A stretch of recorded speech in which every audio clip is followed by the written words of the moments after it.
Hear that? That's the sound of a patient whose health data is protected from a cyber attack. And that's the sound of a financial system that's digitally secured from bad actors. Right now, there's an invisible war being fought on a digital battlefield that impacts what we do every day. That's why at Peraton, we do the can't be done to help protect the vital systems we rely on. Because if we don't, the alternative is unimaginable. Peraton.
Hello, everyone, and welcome to the Direct-to-Video Connoisseur.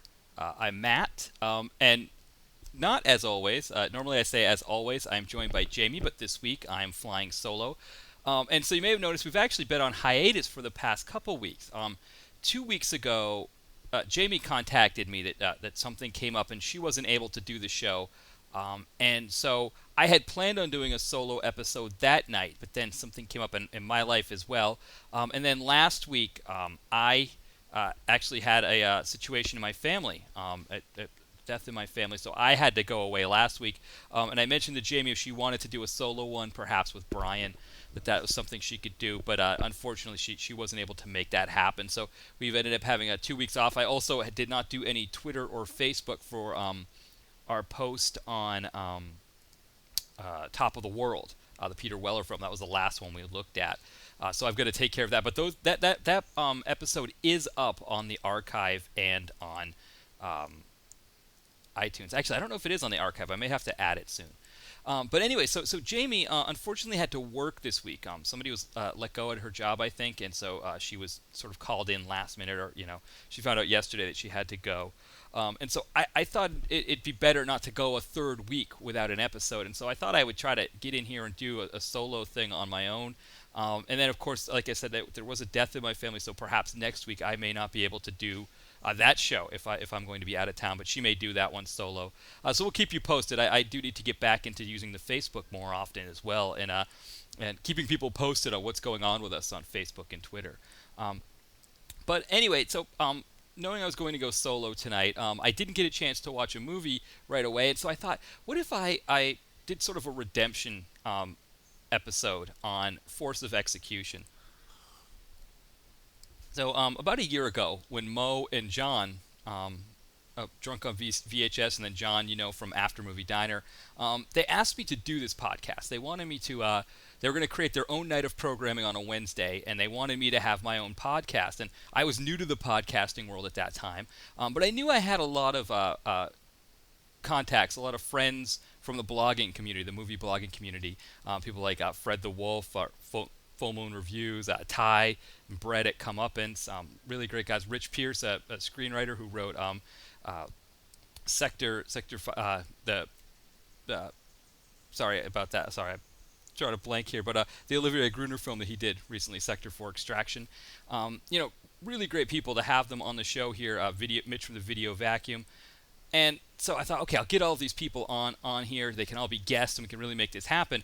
But of course, the first week I didn't have anybody, and so that was when Mo said, well, I know this great podcaster, Jamie Jenkins, who is usually ready to go at a moment's notice. I'm sure she'll be able to go short notice for you, because I only had about a week or so, or 5 days to prepare. She did. She was very gracious. She did that first episode with us, Mega Shark versus Mecha Shark, I believe we did, which ended up being horrible. But that second week, I had planned on trying to get, again, somebody from the blogging community that I knew to do the episode, and everybody was a little late. Like, I think Fred was able to do the week after, Mitch was able to do a week or two after that, same with Ty and Brett at Comeuppance. And so I was left doing a solo one, and I thought I could do an hour on the Steven Seagal film. I can make that happen.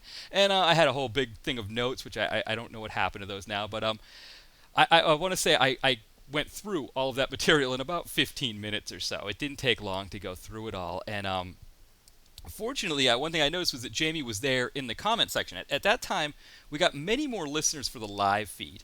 Now it's everybody downloads because it is, 8 p.m. on a Wednesday is not an easy time to get out and listen to a podcast. It's easier to get it from iTunes or download it from the archive page and listen to it at your leisure.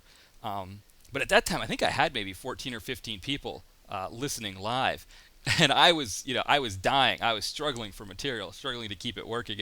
But JB was there in the chat, and she was kind of making jokes and making comments about things, and I was kind of playing off of her, and I believe it was I had noticed that we were doing well. My wife had also said, maybe you should ask Jamie if she wants to co-host full time, and I said, sure, why don't I? And the rest was history, and so Jamie and I have been doing the show ever since, and it's worked out great. Because we kind of come from two different angles. Like, we both have a horror and action background. We both sort of have a general movie background, but she has a very deep horror background, whereas I have a very deep action background. So we can kind of bring them together and sort of even it out. And it's worked out well. I don't know how well it's worked out for Brian, her boyfriend, because I've been picking out some duds that he's had to watch. My wife Jen she's very good at knowing when to duck out and get out of those movies when they're really bad like that. But since then, of course, what's happened is that this whole night of programming that we've had has kind of gone away, and it's really just our show. It's just the DTV Connoisseur, and I do this live feed just because I'm not very good at recording things. I'm not very good at this whole technical thing, so I just do this live thing on Mixlr, and then just download the podcast after it records while I'm doing it. I just publish it after, and put it up there for everyone. So it's live, but really it's just me taping it live. But since then, because that night has kind of every other show on this night has disappeared, there really isn't an impetus for me to get done in an hour, right? At that time, I needed to fill the full hour. I didn't want to have any dead air before I think Mo was going on after me at 9 p.m. with Drunk on VHS. So I was struggling to fill, whereas now it's like, I can just go for a half hour or 35 minutes. And that's what I did back in, I believe it was September, or actually maybe it was November when Jamie was moving to Michigan. I had a couple weeks there to fill. And I think I did actually make a mistake with scheduling with Ty and Brett. I was going to do an episode with them, and then I did an episode on my own. I did In the Name of the King Part 3. Just did 35 minutes, which is probably what I'll do tonight. But, got a better sense of how to go solo and what to talk about. And there wasn't the struggle, the need to like really fill that time, because nobody's coming after me tonight, so it's okay if I don't go the whole time. So anyway, this film, Force of Execution, I think the angle that I wanted to approach when I did it that night, and I think the same angle that I want to approach now, is kind of like, what do we do with Steven Seagal? This movie, I think, really gets at the heart of what's wrong with Steven Seagal when he makes a movie. It's beyond ego with him. He needs to be omnipotent. He can't lose. He can't be defeated. The last time I think he was defeated was in Machete, and that was a different deal, right? He was playing sort of in an ensemble with Robert Rodriguez and a lot of other great actors, and so I think he was willing to let himself be the baddie for that film. It's hard when you're with Robert De Niro to insist on being the big dog. Whereas with these DTV flicks where he produces them, Keone Waxman tends to be the director a lot of times, and so I'm sure he probably has a good vibe with Seagal. Seagal gets what he wants in those situations. He's always omnipotent, and this film I think really gets to the heart of why that doesn't work in a film. It works like in a Bruce Lee film when he's omnipotent. And I'm sure there are ways that you could make it work with Seagal being omnipotent, but this one doesn't, because this one was trying to follow a kind of Yojimbo theme, and it also had this feel that it was like trying to pass the torch. this other actor in the film, Bren Foster, plays Seagal plays like a I don't know, some kind of mob boss or organized crime figure in New Mexico. One of those, like, I don't know, those post Sopranos, benevolent, part ruthless crime boss guys that you're supposed to like fall for. You're supposed to like and see the good in them, but know that they also do ruthless things. Very one-dimensional kind of character. But he has this right-hand man, Bren Foster, who he has this really great scene at the beginning where he's sent into a prison to assassinate a snitch, and I mean he just gets after it. His martial arts is just top notch. He kills it. And I remember watching this thinking like, oh, maybe this is like a passing the torch kind of film, and I could get behind that. I think this Bren Foster guy can really do it. I think he could, sort of take over and leave Seagal only a couple other scenes if that's how it works out. Well, Ving Rhames is also in the prison, and Ving Rhames tells him to kill the wrong person. And the idea, of course, is that because he kills the wrong person, he doesn't do his job right, and they have to go back to Seagal and the people that Seagal hired to have him assassinate this person, the snitch, and say that he didn't get the job done. So his punishment is his hands get smashed, right? He's crippled, a la Yojimbo, right? You think of Yojimbo, where he's playing both sides of these two factions in one town, these two gangs. He's playing them against each other, and hoping to make money and take them both down. The whole point of the Yojimbo paradigm, right, is that this person who does a great job of playing both sides against each other, he gets his hands smashed, he finds a way to repair his hands and gets his revenge, right? It ends up taking everybody out. But again, because Seagal is omnipotent and he's one of the sides, the whole paradigm has to collapse because Bren Foster can't defeat Seagal, right? And so then what happens is Bren Foster's character just becomes this one-dimensional shell. And his hands are repaired with Danny Trejo does some kind of magic with scorpions. It's just weird. Which it kind of made no sense too because he had a really great fight scene where he fought without his hands that looked really nice, and it almost would have been nice to see him have to overcome the loss of his hands by fighting better, or maybe learning to fight better. But again, because Seagal's omnipotent, we know he's going to defeat Ving Rhames, right? We know because Ving Rhames gets out of jail and tries to take over Seagal's action. He kind of uses the fact that he had sold out this kid, Bren Foster, to gain a foothold, and the two go at it. And we know how it's going to end. We know that Seagal is going to win, which is okay. It's okay that we know the hero is going to win, but it makes everything else that leads up to it bad. Whereas if we'd had some sort of intrigue with Bren Foster wanting revenge on both Seagal and Ving Rhames, but he doesn't want revenge on Seagal. Seagal is his father figure character, and he lets him win. When we think of the good Seagal films, right? You think of things like Hard to Kill. You think of I was going to say Hard to Kill, Above the Law. I guess you could go with the Under Siege films, but definitely those big ones, Marked for Death, Out for Justice. You think of those ones. Out for Justice. It's just there is. We want to see him kick ass in those, right? The people that are in those films are just vile, and we want to see him take these people out. And and we want the one-liners, right? We want the we want the I'm going to take you to the bank, Senator Trent, the blood bank, and now we're making jokes, take him to the gravy bank or something like that instead, right? Because it's all about Seagal being overweight. I mean, the man is over 60. He's 63 years old, and so to continue doing films at that level, I guess you need to kind of turn over into like a Bronson style. And I mean, we can't expect him to be doing those films that he started his career doing, the Hard to Kills and the Out for Justice and all those. We can't expect those, but I think we could expect something that's just a little bit, I don't know, that makes a little more sense, or that isn't so dead set on Seagal being omnipotent, and the fact that he can't be, he has to be infallible. That's what made Hard to Kill so great, right? Is that he's almost killed and he has to come back, right? He has to, he has that scene where he has to escape the hospital while he's like lying in his bed there, right? And the gurney or whatever, the bed at the hospital bed. I mean, it's kind of silly. It was kind of ridiculous watching him try to sneak his way through the elevator and all that jazz.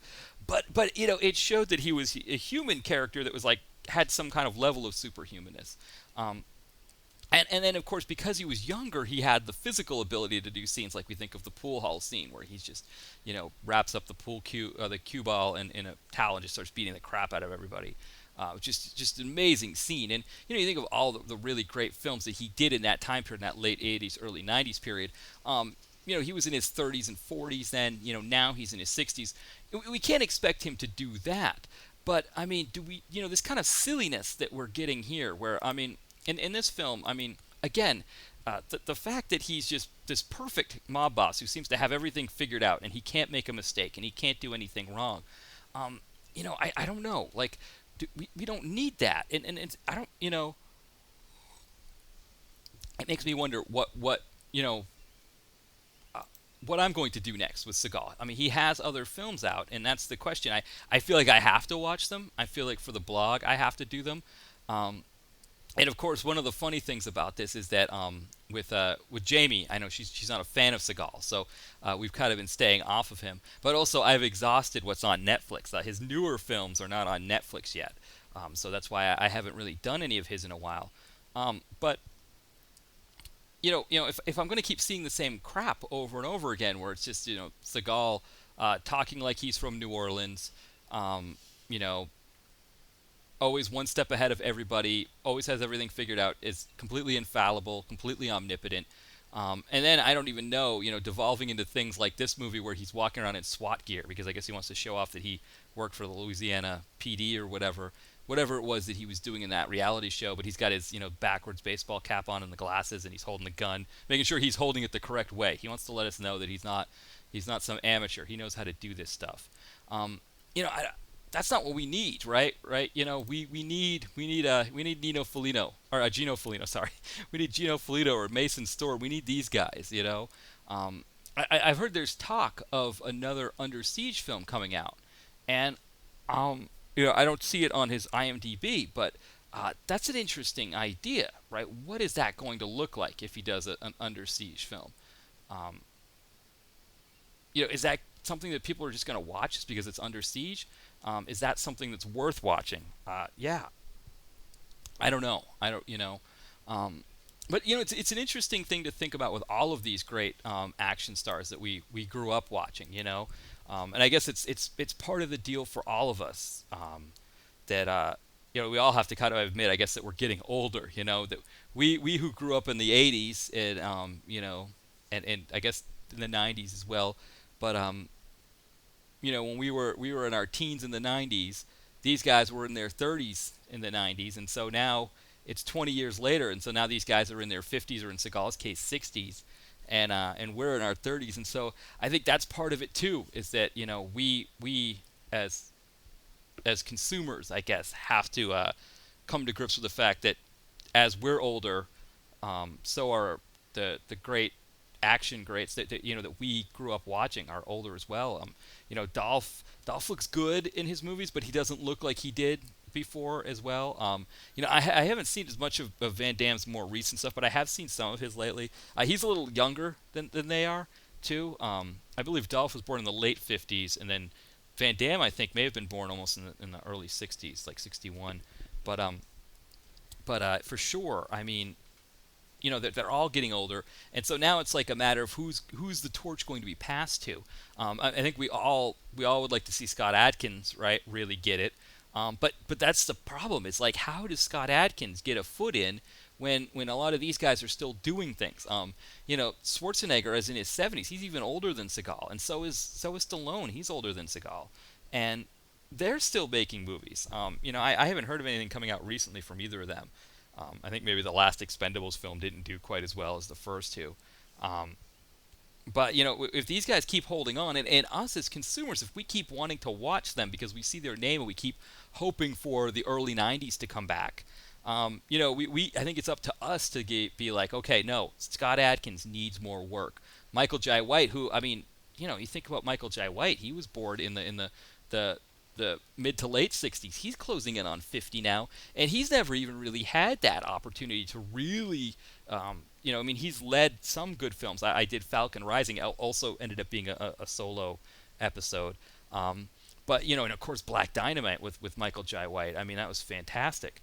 So I mean, he's already up there for him in his 50s too, and so he's we want to see him, someone that they would pass the torch to.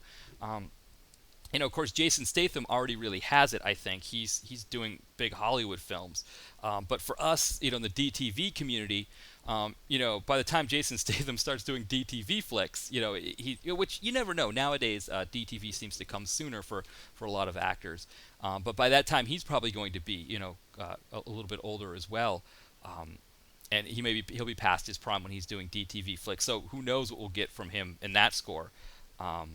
And you think of some of the other guys out there, right, like Vin Diesel and The Rock, who they've definitely taken over the torch on the big screen level, but on the DTV level, we're still getting Seagal, we're still getting Van Damme, we're still getting Dolph. Everybody's still putting out films, and you can see Scott Adkins. He'll do a film with one of them every once in a while. But man, you want to see, and I think Michael Jai White with Falcon Rising. I mean, and Scott Adkins with the ninja flicks with Isaac Florentine. Definitely, big deals right there. You're seeing, big franchises. So, if they're doing, I guess, big DTV franchises, maybe that's enough for us. But yeah, when it comes to fighting for Redbox eyes, people don't want to see. Unfortunately, people don't want to see Scott Adkins. A Lionsgate, when they're distributing, they want to see Seagal plastered on the cover with whoever they can get to co-star. Ving Rhames, Danny Trejo, whatever they can do. They want to plaster those people on the cover because they're still us who were born in the 70s, grew up in the 80s and 90s, who, when we go, we're looking for a film, we're like, oh, Seagal's got another one out. Let's take a look at that. And maybe it's up to us to kind of start saying, okay, Mr. Seagal, if you can't let Bren Foster have his way, have his moment in the sun in your film, if you can't let yourself be beaten by Bren Foster, if that's something you're not able to do, then we need to move on to something else. We need to see Bren Foster in something else, because I think Bren Foster is somebody that has the capability of kind of being in that next group. I don't think he's quite Scott Adkins, but of course, we haven't had it. He hasn't had his Ninja or Ninja 2 moment that Scott Adkins has had. Or you think of Scott Adkins in those Undisputed films that Isaac Florentine did. And I mean, that's another thing too, right? Is that we'd like to see, if Bren Foster keeps working with Keone Waxman, well, all Keone Waxman cares about is Steven Seagal. He's got to find his own avenue. Michael Jai White is now directing his own films, but I mean, Michael Jai White, I don't know if he did one with Seagal.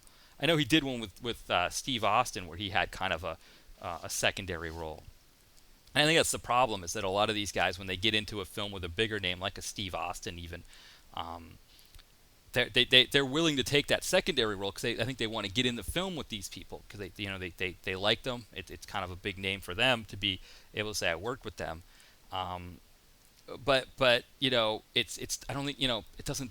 I don't know how much it helps them. If they get Bren Foster had a couple nice fight scenes in this film, but he's spending most of the film I don't know, playing some kind of goofy second character to Seagal. He's walking around with his crippled hands and he's a drunk or whatever.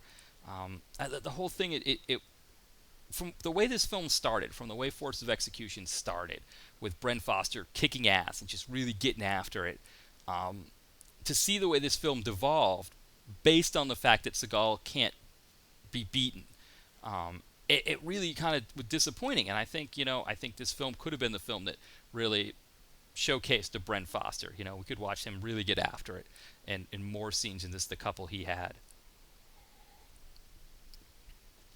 So, sorry, just having a beverage there. Yeah, so I don't know what's going to happen if some of the Seagal films make their way onto Netflix. I don't know. I may check them out, and I guess we'll have to see what Jamie thinks as well. Though there may be more weeks that come up here where Jamie is out, and it's me just doing a solo one, so maybe that's the time to do another Seagal flick if one crosses my radar.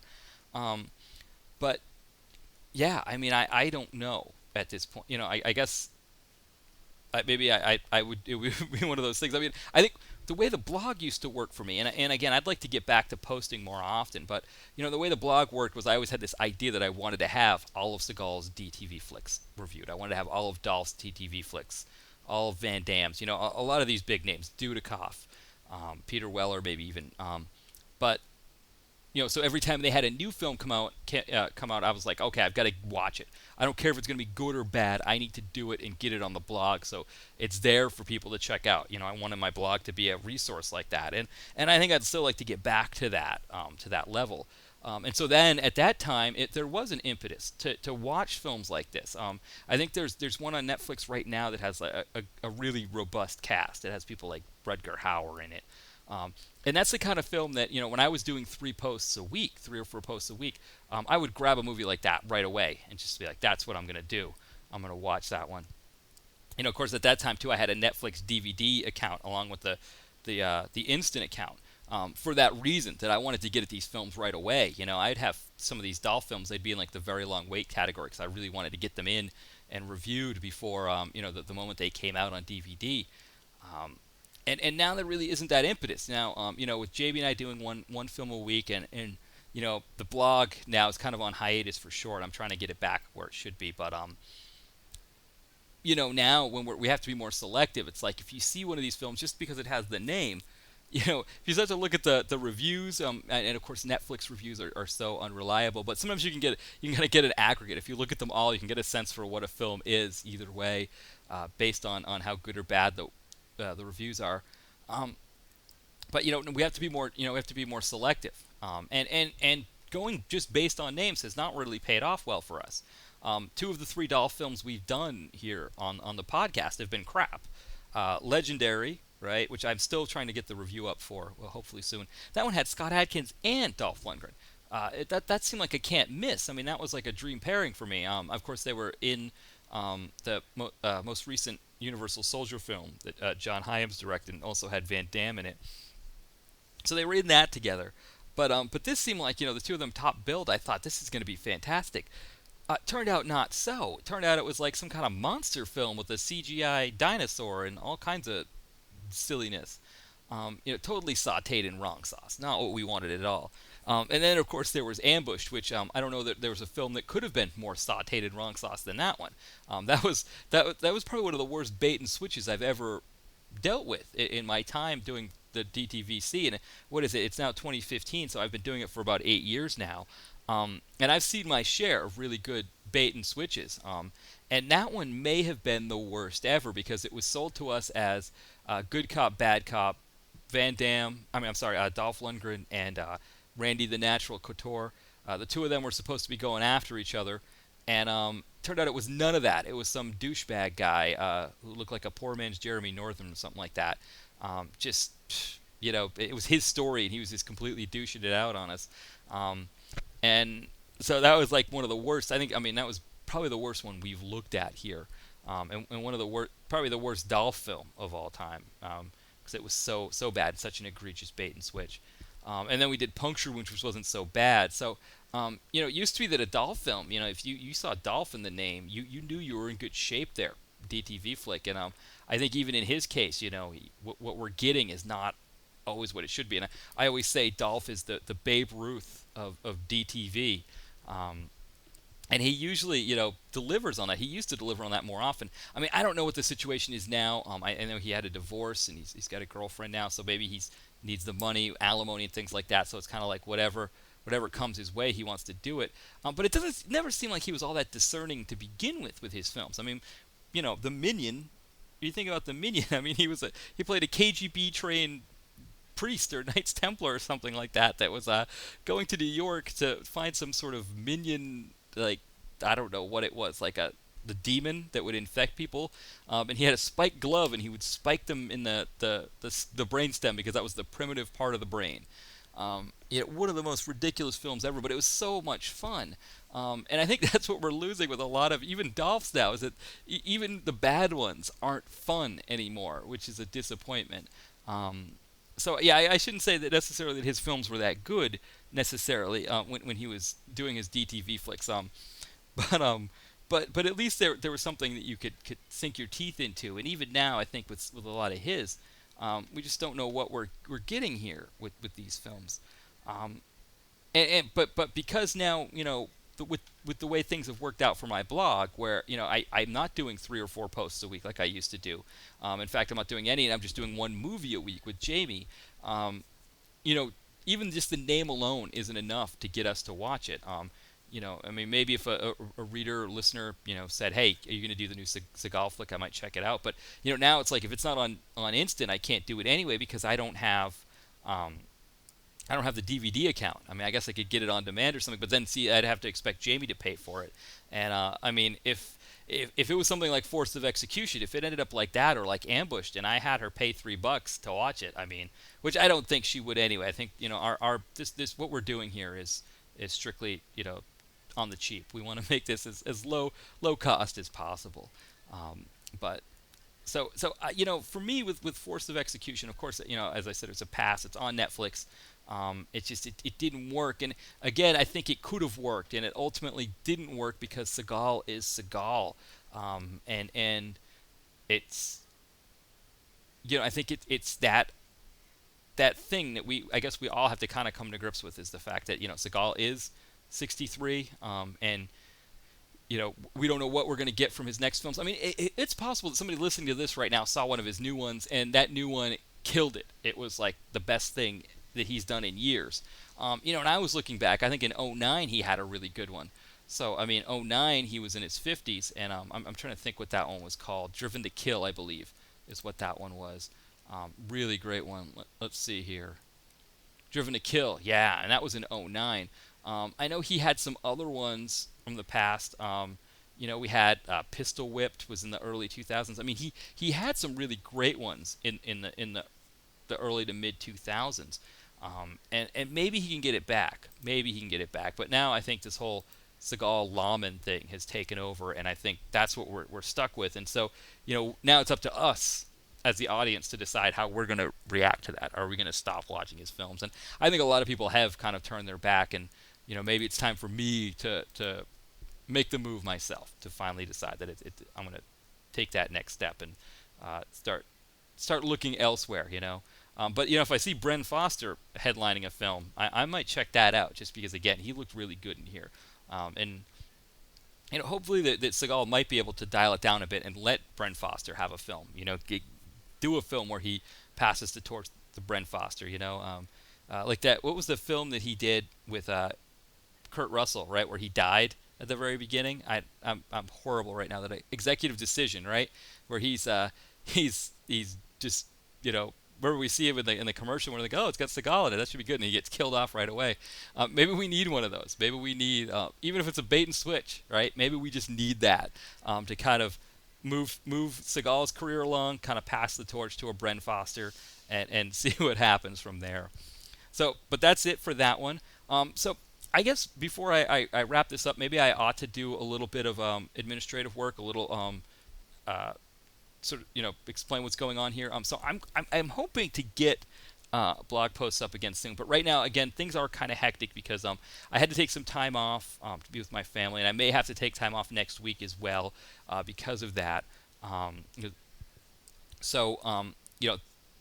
not sure what's going to happen next week, if we're going to have an episode, and if we do, if it's going to be both Jamie and I, or just Jamie or just me.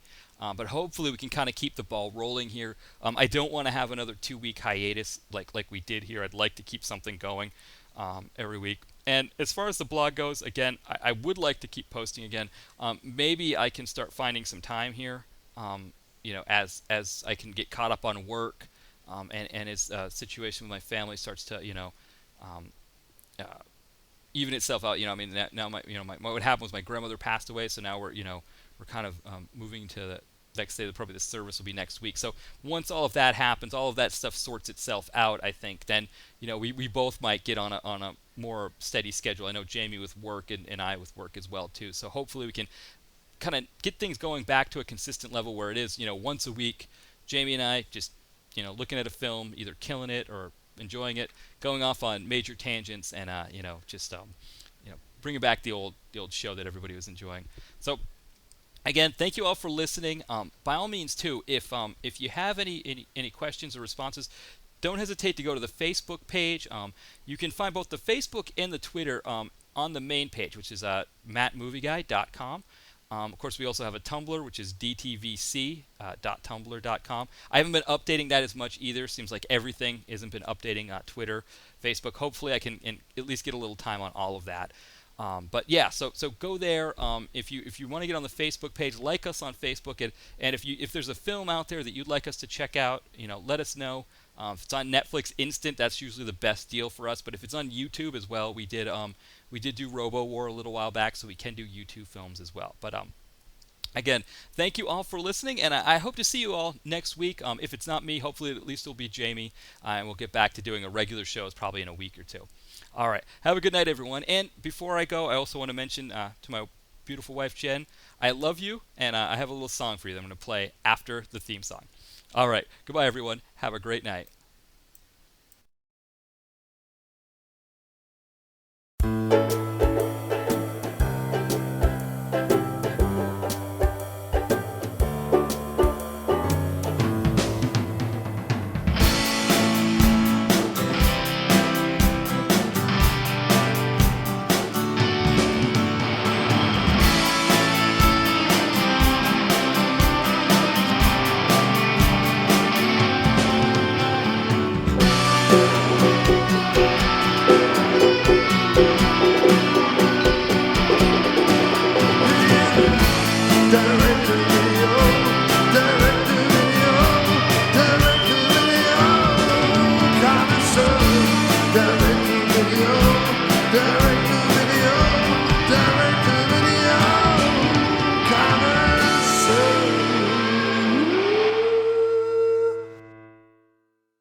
My love must be a kind of blind love.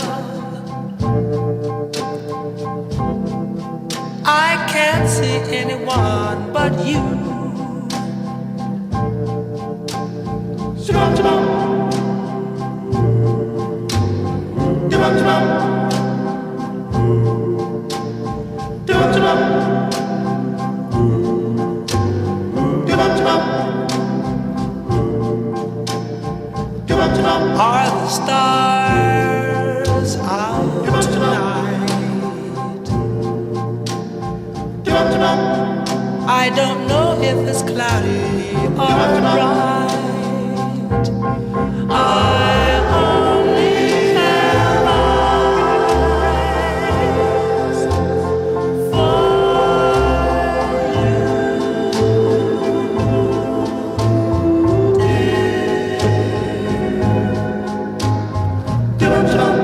the moon may be high,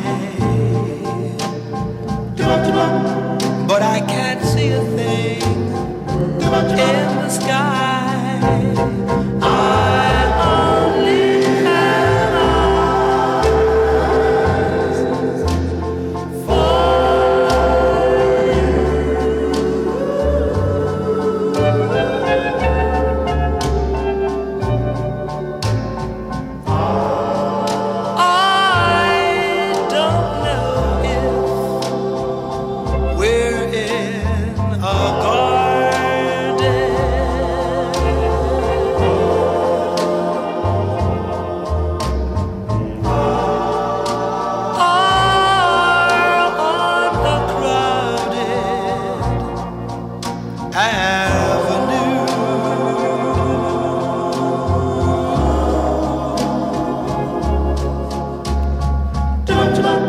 you are here,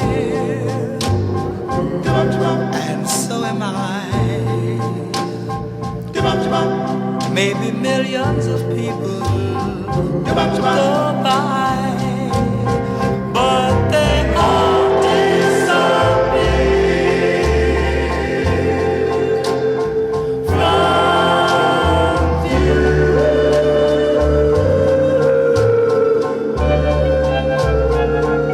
And I